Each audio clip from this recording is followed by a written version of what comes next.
How did supply-side economics fuel the 80s economic boom? Have you ever wondered how the economic landscape of the 1980s transformed so dramatically? One of the key players in this shift was supply-side economics. This approach focused on reducing taxes and government regulations to stimulate production and investment.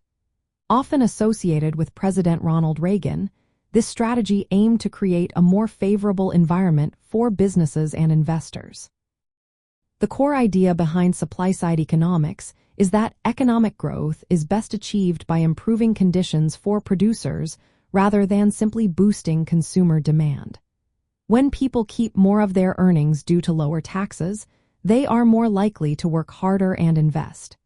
This leads to increased production and job creation.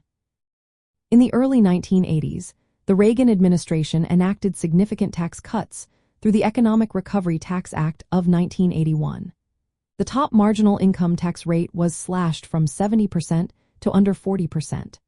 This dramatic reduction was inspired by economist Arthur Laffer's theory, known as the Laffer Curve. This theory suggested that cutting tax rates could actually increase total tax revenue by encouraging more economic activity. During this decade, the results were striking.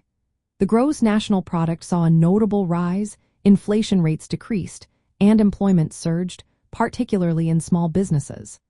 Interestingly, tax revenues from high earners increased in absolute terms, even though their rates were lowered. This demonstrated the idea that lower tax rates could stimulate enough economic activity to offset some revenue loss. However, the approach was not without its challenges. It also led to larger federal budget deficits due to increased government spending alongside lower tax rates.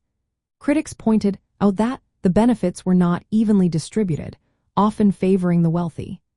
Despite these concerns, supply-side economics became a symbol of the confident and optimistic spirit of the 1980s, characterized by economic expansion and deregulation. The culture of investment and risk-taking flourished during this time, fueling the growth of new industries and the expansion of existing ones. Consumer confidence soared, stock markets rose, and many felt a sense of upward mobility. This belief in freer markets and lower taxes played a significant role in shaping the economic revival of the decade. In summary, supply-side economics was a driving force behind the economic boom of the 1980s.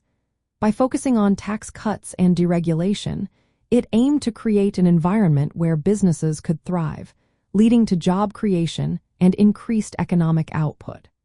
The legacy of this era continues to influence economic discussions today.